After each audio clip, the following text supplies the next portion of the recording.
है ना। आप लोगों ने हमारे ऊपर विश्वास व्यक्त किया। हालांकि हम चाहते थे कि सब लोग अंदर जाएं, परंतु सब लोग अंदर नहीं जा पाते हैं। तो वहां पर क्या बात हुई उसको ब्रीफ करना, उसको संक्षेप में आपको बताना हमारी जिम्मेदारी है, ठीक है। तो हम बताना चाहते हैं कि वहां पर क्या बात हुई। वहां पर सबसे पहले लक्ष्मण सिंह, जो आप चाहे तो नाम नोट कर सकते हैं, लक्ष्मण सिंह जो PS टू CM है, जो CM के जो पर्सनल सेक्रेटरी है लक्ष्मण सिंह, उनसे हमारी बात हुई। हेलो, तो भैया सुन लो भैया, इधर मत देखो ना, एक बार ये सेट कर दो, बार बार सेट करो, डिस्टर्ब मत करो उसको ना। हो गया, सेट हो गया, अब छोड़ दो उसको ना, वैसे आवाज पहुंच जाएगी, ज़्यादा लोग नहीं है। तो PS टू CM जो है, चीफ मिनिस्टर के जो पर्सनल सेक्रेटरी है, जहाँ तक PS का मतलब जहाँ तक मैं समझ पा रहा हूँ, लक्ष्मण सिंह जी से बात हुई हमारी। हमने उनको पूरा मैटर बताया, पूरा मैटर समझाया। समझाने के बाद वो बोले कि भैया हम तो यहाँ पर काम करते हैं, आपकी बात को CM साहब को पहुँचा देंगे, लेकिन आपकी बात हमें अच्छी लगी है, आपकी जानकारी जो है हमें अच्छी लगी, आपको जो जानकारी बता रहे हैं, हम आपको अपने अधिकारी से भी मिलवाते हैं। हालांकि प्रोटोकॉल में नहीं था, फिर भी उन्होंने अपने अधिकारी से मिलवाया। जॉइंट सेक्रेटरी ललित कुमार, नाम नोट कर सकते हैं, जॉइंट सेक्रेटरी ललित कुमार से हमारी मीटिंग हुई, उनसे हमने बात किया, उनको पूरा मैटर समझाया। उसके बाद में उन्होंने कहा कि ठीक है, आपका ज्ञापन हम रिसीविंग कर लेते हैं। और ये उसकी रिसीविंग है, ये आप देख सकते हैं, ये ज्ञापन की रिसीविंग है। हेलो, अरे यार बार बार क्यों डिस्टर्ब करते हो यार, सही कर दो उसको एक बार। हेलो, आवाज आ रही है? हेलो हेलो, आ रही है? हेलो, कोई बात नहीं, वैसे बोल दो, सुन जाएगा। हाँ, सुन लेंगे, ठीक है। तो ये आज हमने उनको ज्ञापन दिया है, साथ में हमने पूछा है कि भैया ये हमको कब तक इसका कुछ रिप्लाई मिलेगा। तो उन्होंने इसका कोई जवाब तो नहीं दिया कि भाई कब तक मिलेगा। बोलेगा ठीक है, मिल भी सकता है, ना भी मिल सकता है, लेकिन इसकी रिसीविंग अलग से एक हमारे घर पर आ जाएगी। तो मैंने अपना एड्रेस नोट करवाया, मेरे एड्रेस पे वो इसकी अलग से एक रिसीविंग भेजेंगे। अब ये है कि ये तो आज एक शुरुआत है। आज का हमारा यहाँ पर आने का पर्पज़ क्या है? हम लोग दिल्ली से आए हैं, काफ़ी लोग बाहर से भी आए हैं। तो पर्पज़ हमारा 2-4 पर्पज़ है। अभी तक राजस्थान में इस प्रकार का कोई इवेंट नहीं हुआ है ना। दिल्ली में हुए हैं, हरियाणा में हुए हैं, चंडीगढ़ में हुए हैं, लेकिन राजस्थान अछूता है। हमने यूपी के अंदर भी किया, यूपी में भी किया है, लेकिन राजस्थान के अंदर देख रहे हैं कि यहाँ पर जन जागृति कम है। तो हमने सोचा कि यहाँ पर 2-3 काम करेंगे। एक तो हम जब ज्ञापन देके आएंगे तो यहाँ के प्रशासन को भी जागरूकता मिलेगी। हो सकता है कि प्रशासन को पता भी नहीं होगा क्या खेल हो रहा है। नंबर 1 प्रशासन को जागरूकता मिलेगी। नंबर 2 जो यहाँ की टीम जो काम करना चाहती है लेकिन वो काम नहीं कर पा रही है, एक दूसरे को जानते नहीं है, एक दूसरे को पहचानते नहीं है। तो आज हम चाहते हैं कि जितने भी जयपुर के लोग हैं, जो आसपास के लोग हैं, वो सब यहाँ पर बैठे बात करें, उनके बीच में एक समन्वय हो। किसी के मन में कोई विचार हो, फिर आपस में कई बार तो आपस में गुटबाजी भी हो जाती है, नहीं बनता है, तो हम लोग आपस में समन्वय करके यहाँ की टीम को बना के जाएंगे। क्योंकि देखो हम लोग रोज तो आ नहीं सकते हैं। अब आप उम्मीद करोगे दिल्ली से बंदा रोज जयपुर आ गए, संभव नहीं है ना।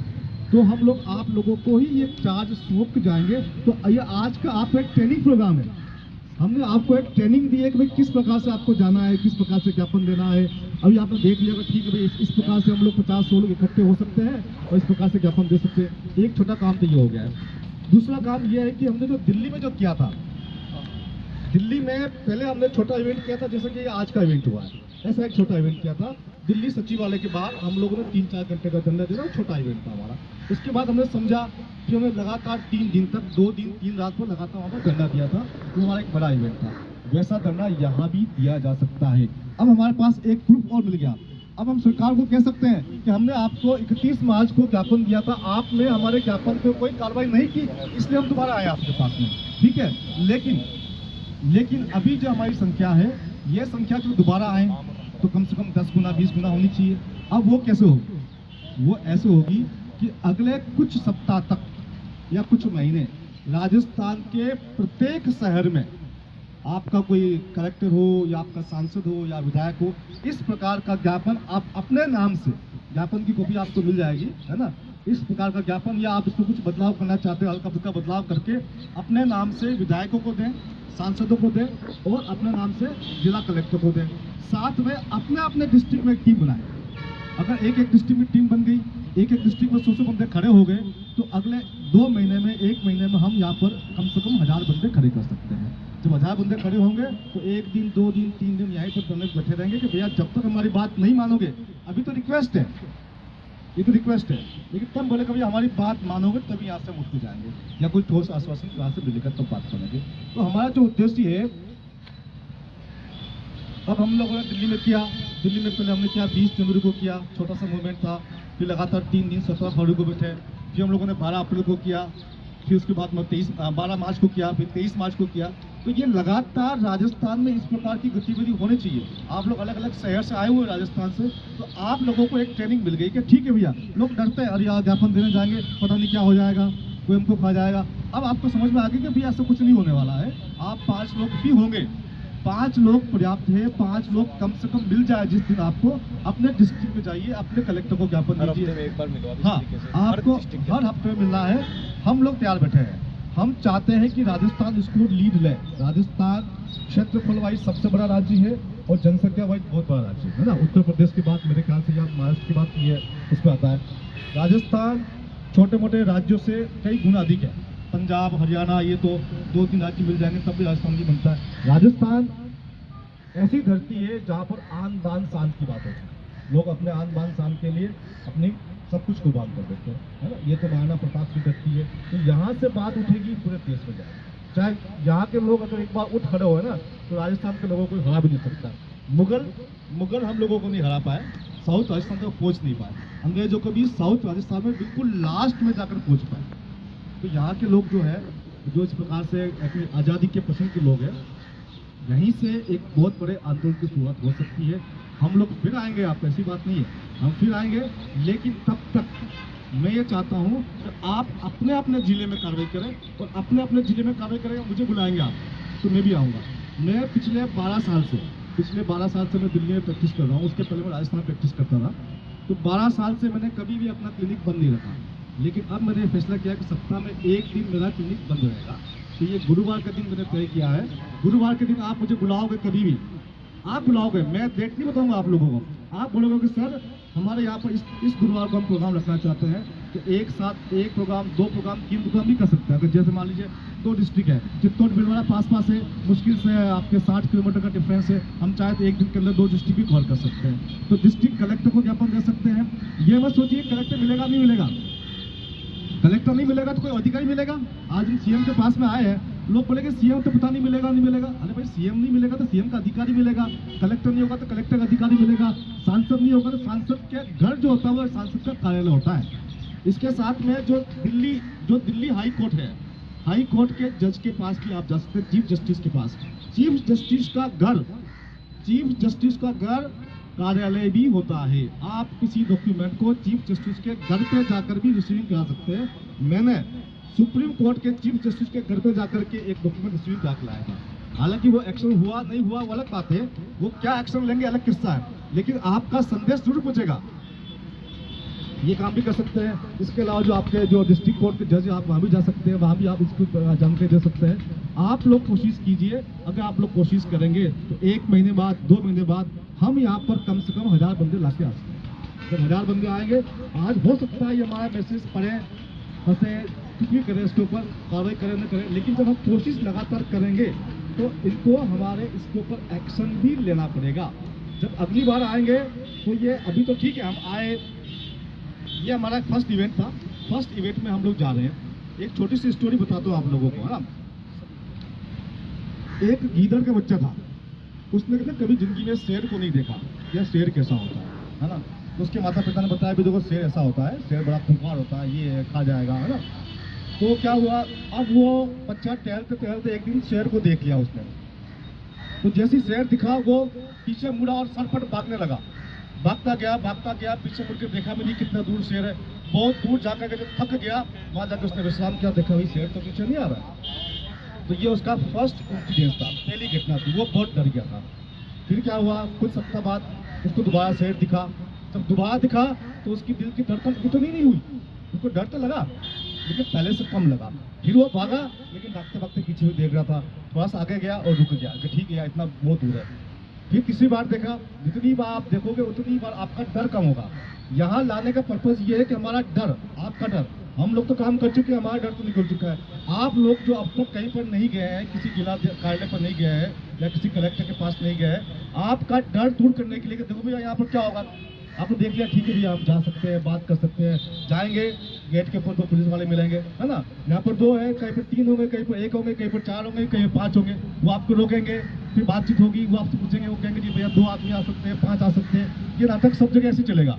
ये आपको एक ट्रेनिंग पार्ट है, आपको समझाने के लिए कि भैया आप भी ऐसा कर सकते हैं। तो आप लोग इसको अब आगे बढ़ाएंगे। हम लोग रोज रोज तो यहाँ पर जयपुर नहीं आएंगे, जयपुर फिर आएंगे 1 महीने बाद, 2 महीने बाद, जब आप लोग तैयारी कर चुके होंगे, आप लोग बोलेंगे कि हम अब जयपुर में एक बड़ा इवेंट करना चाहते हैं, डॉक्टर साहब आप वहाँ से आइए। अगर आप लोग यहाँ पर 1000 लोगों की बात करते हैं तो 100-200 लोग हम दिल्ली से या जयपुर के बाहर से, राजस्थान के बाहर से 100-200 लोग हम रिक्वेस्ट करेंगे, हमारा रिक्वेस्ट से 100-200 लोग वो भी आ जाएंगे। तो एक बड़ा मूवमेंट हम खड़ा कर सकते हैं।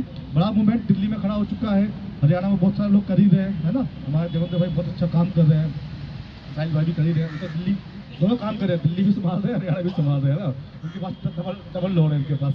लेकिन राजस्थान की जिम्मेदारी आप लोगों को लेनी पड़ेगी। आप लोग इस पर एक्टिव हो जाइए। आप लोगों को एक्टिव करना हमारा आज का मुख्य उद्देश्य था। ज्ञापन हम लोगों ने दे दिया है, इसकी किसी को आपको फोटो करनी चाहिए, वो फोटो करने से आपको ले सकते हैं, ठीक है। अब साहिल भाई कुछ बताएंगे आपको, है ना। तो आपको यहाँ पे ये समझने की ज़रूरत है कि ये जो प्रशासनिक बीमारी है, आज मैं जो आपको इसका नाम दे रहा हूँ, ये प्रशासनिक बीमारी, इसके पीछे कारण क्या है? ये वही लोग कर रहे हैं जो अपना शासन छोड़ना नहीं चाहते, उसके लिए नए से नए षड्यंत्र लेके आते हैं, नए से नए ऐसी चीज को लेके आते हैं जिसके माध्यम से आपके दिमाग को कंट्रोल किया जा सके, आपको लगातार भय की मुद्रा में रखा जा सके। क्योंकि इनको पता है जो व्यक्ति डरा हुआ होगा वो व्यक्ति कभी भी सही निर्णय नहीं ले सकता, वो कभी भी सही और गलत के अंदर डिफरेंशिएट नहीं कर पाएगा सही तरीके से। तो अभी आपने देखा कि यहाँ पे पुलिस वाले जो हमारे भाई थे उन्होंने हमारी मदद करी। अगर आपको काम लेना आता होगा तो वो आपके लिए काम करेंगे। अगर आप ये सोचेंगे कि नहीं वो उस सिस्टम के गुलाम हैं और वो सिस्टम के लिए ही काम करेंगे, तो ऐसा सोच के आप सामने वाले की ताकत बढ़ाएंगे, उस प्रशासन की ताकत बढ़ाएंगे। प्रशासन से मेरा मतलब है जो ये शैतानी प्रशासन चल रहा है, जो इस शैतानी बीमारी के नाम पे आप लोगों को लगातार गुलाम बनाने की कोशिश कर रहा है। तो आपको इनकी ताकत को अपनी ताकत बनाना है। जितने भी पुलिस वाले हैं, जितने भी मिलिट्री वाले हैं, CISF वाले हैं, इन लोगों से मिलिए, लगातार इनसे बात कीजिए, इनको बताइए भाई बच्चे सबको प्यारे होते हैं, बच्चे इनके भी हैं। इनको जब आप समझाओगे तो ये समझते हैं इन बातों को, और बेचारे वो कहते हैं कि आप हमारे हक की लड़ाई लड़ रहे हो, वो समझ रहे हैं इन बातों को। तो आपको अपने शत्रु की ताकत को अपनी ताकत बनाना होगा, क्योंकि वो ताकत आप ही की है। वो पब्लिक सर्वेंट हैं और पब्लिक आप हैं, वो आपकी ताकत है, बशर्ते आपको इस्तेमाल करने आती हो कि उस ताकत को हम कैसे इस्तेमाल करें। साथ साथ इन लोगों के अंदर वो बात पहुंचाना लगातार सिलसिलेवार तरीके से, ताकि ये लोग अंदर से इनका दिल समझ जाए कि हाँ ये सारा का सारा खेल चल रहा है और इस प्रकार से हमारा इस्तेमाल किया जा रहा है। मैं स्पेशली पुलिस के प्रशासन, military, CISF, BSF, army, navy, air force की बात कर रहा हूँ। जो भी सारे यूनिफॉर्म में है उन तक ये बातें पहुँचेंगी तो वो लोग अंदर से दिल से समझ जाएंगे, और भारत के अंदर भी वही चीज़ दोहराई जाएगी जैसा कि इटली में हुआ। वहाँ के पुलिस अधिकारियों ने जनता का साथ दिया इस चीज़ के अंदर, इस टायरनी के खिलाफ। ये जो प्रशासनिक बीमारी चल रही थी इसके खिलाफ उन्होंने जनता का साथ दिया। उन लोगों ने अपने हेलमेट्स उतार दिए और जनता को कहा कि हम तुम्हारे साथ हैं और हम तुम्हें नहीं रोकेंगे, ये होना चाहिए। और उन्हीं अधिकारियों ने, उसी प्रकार के जो अधिकारी थे, उन लोगों ने ये भी होने दिया कि प्रशासन के अंदर जो ऊपर बैठे कुछ लोग बदमाशी कर रहे थे, तो फ्रांस में वहां के प्राइम मिनिस्टर के घर का घेराव किया किसानों ने, क्योंकि किसान और जवान जब जाग गया तो ये लोग कुछ नहीं कर पाएंगे। उन किसानों ने क्या किया, इकट्ठे होके ट्रैक्टर ट्रालियां लेके गए, उसमें भरा गोबर और मशीनें लगा के पंप से, पाइपों से गोबर फेंका उसके अंदर, फ्रांस में वहां के प्राइम मिनिस्टर के घर के अंदर, और उसकी खिड़की से अंदर घुसा। आप वीडियोस देख सकते हो, आज भी टेलीग्राम पे मिलेंगी आपको। तो आपको लगातार इन लोगों तक वो बातें पहुंचानी है। आपको लगातार डेली 5-5, 10-10, 20-20 पैम्पलेट लेके आने हैं, और जितने भी सरकारी ऑफिसेज हैं उसके बाहर जब छुट्टी होती है उन अधिकारियों को बांटिए। उनको ये मत कहिए कि हम आपको रिसीव करवा रहे हैं, उनको कहिए बस ये आप पढ़ लीजिए, उनको दीजिए ताकि वो पढ़ें। रोज अगर आप 5-5, 10-10 रुपए लगा देंगे यहाँ ऑफिसेज के बाहर, तो वो अधिकारी जो हैं सारे के सारे, जिनके माध्यम से ये प्रशासनिक बीमारी का इस्तेमाल किया जाएगा, वो अधिकारी अंदर तक समझ जाएंगे कि हाँ ये सारा का सारा खेल चल रहा है, क्योंकि वो लोग भी साइकोलॉजिकली प्रोग्राम हो रहे हैं। आपको समझना होगा, उनके आगे लगातार ऐसे कागज आते हैं जो आने वाले समय में, अभी क्लाइमेट चेंज के नाम पे लॉकडाउन लगाने की तैयारी कर रहे हैं ये लोग, उसके लिए आपको इनको भाटाफोड़ करना होगा, पहले ही इनको सूचित करना होगा, और आपको बताना होगा कि हम जनता जो है जाग चुके हैं, और हमें ये भी पता है कि जो वहाँ आप वो टावर लगा रहे हो, वो देखिए टावर, वो टावर आप इस प्रकार से रंगीन कर रहे हो ताकि आम जनता को लगे कि वो पेड़ पौधे हैं, और उसके माध्यम से उनका ध्यान ना जाए, और उन टावरों से क्या नुकसान होगा लोग सोच नहीं पाएंगे। आपको उनको जागरूक करना होगा इस बात के लिए, ताकि जो प्रशासन के ऊपर बैठे हुए कुछ राक्षस हैं, उनकी ताकत ये प्रशासनिक अधिकारी हैं, ये जब अंदर तक समझ जाएंगे बातों को, तो वो लोग इस प्रकार से हमारे ऊपर डंडा शासन नहीं कर पाएंगे। उस प्रकार से जो आपके ऊपर तानाशाही लाने की कोशिश की जा रही है, वो तानाशाही नहीं ला पाएंगे। और आप लोगों को हमेशा ध्यान रखना होगा, इस मूवमेंट को कभी भी लीडर मूवमेंट नहीं बनाना।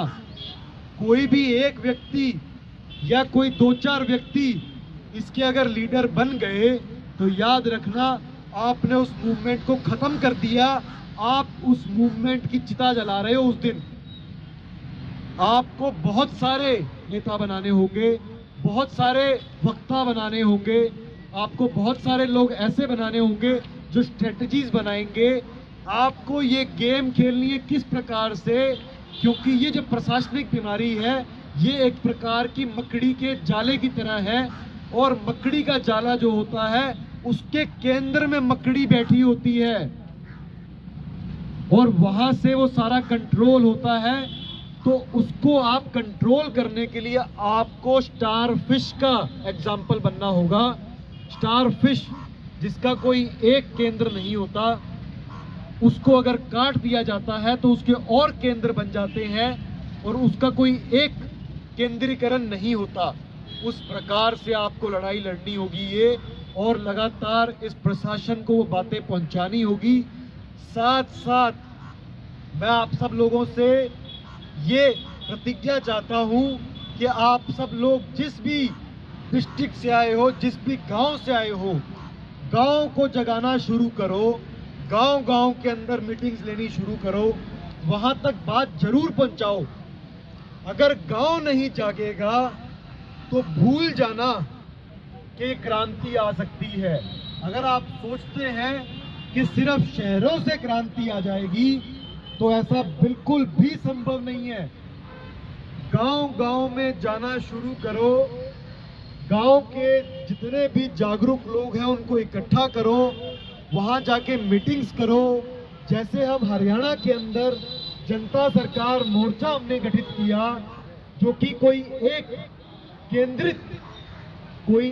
केंद्रीकरण वाली ऐसी कोई ऑर्गेनाइजेशन नहीं है। उसमें बहुत सारी संगठन जुड़े हुए हैं, कोई एक व्यक्ति उसका जो है प्रधान नहीं है, वो एक सोच है। ऐसी लड़ाई को लड़ने के लिए आपको इन सब बातों को सोच बनाना होगा। ये सोच से सोच की लड़ाई है, वो दैत्यकारी सोच है, और आपकी जो सोच है वो नैतिक सोच है। आपकी जो है सोच वो मानव, जो हमारे मानवीय अधिकार हैं उनको वैल्यू करती है। ऐसी सोच को बढ़ाना होगा और गांव-गांव तक इस बात को पहुंचाना होगा। तो क्या मैं आप सब लोगों से ये मान लूं कि आप सब लोग पहुंचाओगे ये सब बातें? भाई पहुंचाओगे? अगर यहाँ आवाज नहीं आई तो गांव-गांव में जाके आवाज कैसे आएगी? जोर से बोलो, हम एक हैं, वंदे इनकलाब। भाई इसी प्रकार से आपने अपनी आवाज बुलंद रखनी है और हर एक स्तर पे जाना है।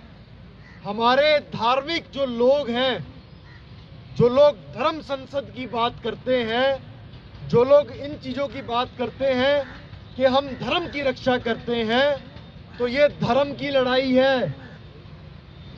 धर्म जो होता है किसी एक रिलीजन से ऊपर होता है। उस धर्म की परिभाषा जो होती है उसके मूल में अगर आप जाओगे तो आपको समझ में आएगा कि ये धर्म की लड़ाई है। यहाँ पे गौ हत्या करके और उस अजन्मे बछड़े को बाहर निकाल के उसको मार के उसके सिरम का इस्तेमाल किया जा रहा है इन बूटियों के अंदर। तो वो बूटी हमारे धर्म की रक्षा कैसे हो रही है वहां पे? उन धर्म के ठेकेदारों को जगाओ, उनको कहो कि बोलो। अब नहीं बोलोगे तो कब बोलोगे? या सिर्फ चोला पहन रखा है? तो आप लोगों को हर एक लेवल पे जाके उन लोगों को जगाना है, उनसे सवाल जवाब करने हैं, उनको बताना है कि इस चीज को उठाओ। और आने वाले समय में ये जो क्लाइमेट चेंज के नाम पे ड्रामा शुरू होने वाला है उसकी तैयारी शुरू कर दी है। ये जो कागज है ये कंपटीशन का कागज है। इंडियन पोस्टल जो कंपनी है, इंडियन पोस्ट जो इंडियन डाक है, भारतीय डाक, उसकी साइट के ऊपर ये कागज आया है। ये कंपटीशन रख रहे हैं, international letter writing competition for young people. इसमें ये लिखते हैं, write a letter to someone influential explaining why and how they should take action on the climate crisis. भाई तैयारी कर दी इन्होंने। बच्चों से जवाब मांग रहे हैं, कि बच्चों से कह रहे हैं लेटर्स लिखो कि आप जो लोग इन्फ्लुएंशियल हैं, जिनका समाज में कुछ दबदबा है, जानकारी है, कुछ हैसियत रखते हैं समाज के अंदर, उन लोगों को आप कैसे बताओगे कि क्लाइमेट क्राइसिस आएगा तो उसको कैसे डील करना है, और क्लाइमेट क्राइसिस के बारे में आप कैसे बताओगे। इस प्रकार की साइकोलॉजिकल प्रोग्रामिंग शुरू हो गई है। ये 4+1G ये जो टावर लगा रहे हैं उसके माध्यम से आएगा। आपके शरीरों के अंदर उसकी गर्मी पैदा होगी और वो गर्मी के माध्यम से ये कहेंगे कि ग्लोबल वार्मिंग हो गई है, ये कहेंगे कार्बन डाइऑक्साइड बढ़ गई है, ये कहेंगे कि जानवर ज्यादा हो गए हैं। इस प्रकार से हमारी गौ हत्या भी करेंगे ये लोग, और फिर कहेंगे हमारे को उस वातावरण के नाम पे तालाबंदी करनी होगी, और फिर से आपके सारे अधिकार छीन लिए जाएंगे। तो आपको इनको समय आने पे ये भी बताना होगा कि आप पर्सन नहीं हो, आप जीवित मनुष्य हो, और जीवित मनुष्य जो होता है वो अपने क्लेम्स करता है। वो सिर्फ राइट नहीं बताता, वो अपने क्लेम्स टेंडर करता है, और क्लेम तब तक क्लेम होता है जब तक कि उसका काउंटर क्लेम आके सामने वाला कोई जीवित व्यक्ति उसको काउंटर नहीं कर देता, तब तक उस जीवित व्यक्ति के क्लेम जो होते हैं सर्वोपरि होते हैं। और वो जीवित व्यक्ति जो होता है किसी कंपनी, किसी कॉरपोरेशन से ऊपर होता है। जो आपका नाम लीगल एम्बॉडीमेंट वाला नाम है उससे ऊपर होता है। उस बारे में हम आपको लगातार जागरूक करेंगे, लेकिन बहुत गहराई वाली बातें हैं। इन लोगों ने लगातार आपकी भाषा के माध्यम से खत्म किया आपको, और जो भाषा होती है वो किसी भी संस्कृति का मूल होती है। इसीलिए इन लोगों ने आपकी भाषा से आपको दूर किया। जो आपकी देव भाषा थी संस्कृत, उससे आपको दूर किया। और ये काले और सफेद अक्षर जो अंग्रेजी आपको कहा गया, इसके अंदर कहाँ लैटिन शब्द इस्तेमाल किए गए, कहाँ दूसरे शब्द इस्तेमाल किए गए, इनको किस प्रकार से आपके ऊपर कंट्रोल करने के लिए यूज किया गया, वो आपको शिक्षा नहीं दी। शिक्षा, एजुकेशन नहीं। तो आपको गहराई से समझना होगा इन शब्दों के मतलब, और लगातार जागरूक करना होगा लोगों के, अपने आसपास वालों को, और गांव में जरूर जाना होगा। जाइए और इस आवाज को बुलंद कीजिए। इसी बात के साथ मैं अपनी वाणी को विराम दूंगा और 1-2 मिनट। 2-3 बातें हैं जो हम हर रोज देखते भी हैं, सुनते भी हैं, महसूस भी करते हैं, लेकिन अमल नहीं कर रहे, उन पे अमल नहीं कर रहे। अंग्रेजों ने हमारे ऊपर शासन किया, हम लोगों को गुलाम बनाया। कितने लोग थे वो, कितने लोग थे अंग्रेज, और हमारी संख्या कितनी थी, कितनी थी हमारी संख्या। इतनी संख्या हमारी ज्यादा होने के बावजूद हम लोग गुलाम बने। क्यों? क्योंकि हमारे अंदर एक चीज नहीं थी, एकता और आवाज उठाने की शक्ति। एकता और आवाज उठाने की शक्ति नहीं थी। आज कितने लोग हैं जो हमें दबाना चाहते हैं? आज भी वही चंद लोग हैं। और हम लोग कितने हैं जिनके ऊपर वो शासन करना चाहते हैं? कितने लोग हैं? आज भी वही कांड है। कितने लोग यहाँ आए, कितने लोग आए? अगर इस शहर की, सिर्फ इस शहर की जनसंख्या को देखिए कितनी होगी। ये लोग डॉक्टर MBBS, ये साहिल गोयल जी एडवोकेट, किसकी लड़ाई लड़ रहे हैं? आप लोग पता क्या करते हो? आप लोग टारगेट करते हो एक चीज को, ये हमारी लड़ाई लड़ेंगे, ये लड़ेंगे। आप लोग खुद अपनी लड़ाई नहीं लड़ना चाहते। जब तक आप खुद नहीं लड़ना चाहोगे, जब तक ये लोग प्रेशर बनाएंगे हम लोगों पे। जिस दिन आपकी एकता होगी, इन लोगों की तनख्वाह कहाँ से आती है, कहाँ से आती है? लेकिन आप लोगों को पता होता है, भी बताते क्यों नहीं? बताते क्यों नहीं? आवाज क्यों बंद रहती है? इन लोगों को ये बताओ, जिसके ऊपर आप इतनी तेज आके बोल रहे हो, जिसका माइक आपने बिना बुझे उठा लिया, उसकी, उनकी टैक्स से पैसे से आपकी तनख्वाह आती है। और समझते क्या है आपको? ऊपर से इनके जो ऊपर बैठे हैं, सरकार को ही देख लो, किसने बनाया? किसने बनाया सरकार को? आम नागरिक ने बनाया होगा। आम नागरिक की हैसियत क्या आज उनके सामने है? कुछ हैसियत? हैसियत इसलिए नहीं है क्योंकि हम खुद अपनी हैसियत नहीं समझ रहे। जब आप लोग अपनी हैसियत समझोगे, आप लोग खुद के लिए आवाज उठाओगे। आप लोग एक तो ये चीज सोच दो, कोई मेरे लिए दूसरा आवाज उठाएगा, कोई चमत्कार होने वाला है। एक तो चमत्कारों के भरोसे छोड़ दो, चमत्कारों का भरोसा करना छोड़ दो, दूसरे का भरोसा करना छोड़ो। हर किसी को अपनी आवाज खुद उठानी पड़ेगी। जब तक हम ये सोचेंगे भगत सिंह तो चाहिए, लेकिन पड़ोस वाले के घर में चाहिए, जब तक कुछ नहीं होगा। कुछ नहीं होगा जब तक हर किसी को अपने अंदर भगत सिंह को पैदा करना पड़ेगा। अगर क्रांति चाहिए, अगर आप सोचते हो यहाँ सिर्फ आके 10 लोग, 20 लोग, 50 लोग इकट्ठा होने से क्रांति होगी, नहीं होगी। ये लोग बोलते रहेंगे, कब तक बोलेंगे? आप लोग कब बोलना शुरू करोगे?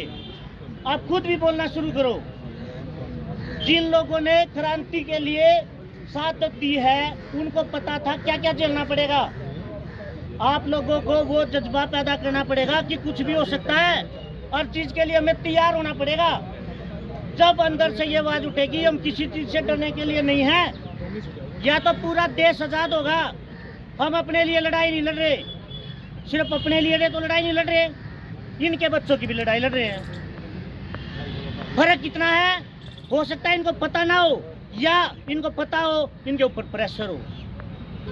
लड़ना में इनसे भी नहीं है, लेकिन इनको बताना है कि हम लड़ाई अपने लिए नहीं लड़ रहे, या कोई राजनीतिक पार्टी के लिए हम नहीं है। हमारा कोई स्वार्थ का कोई भी टारगेट नहीं है। आप लोग बैठो, सुनो तो। अगर हमारी गलती लगे तब आप केस करना। अगर समाज की भलाई के लिए हम आवाज उठा रहे हैं और पूरे समाज, पूरे देश के लिए, पूरे वर्ल्ड के लिए हमारी आवाज है, तो आप सुनो और आपको भी आवाज उठानी चाहिए, क्योंकि आप भी इसी देश के नागरिक हो, हम भी इसी देश के नागरिक हैं, हम भी यहीं से खाना खाते हैं, आप भी यहीं से खाना खाते हो।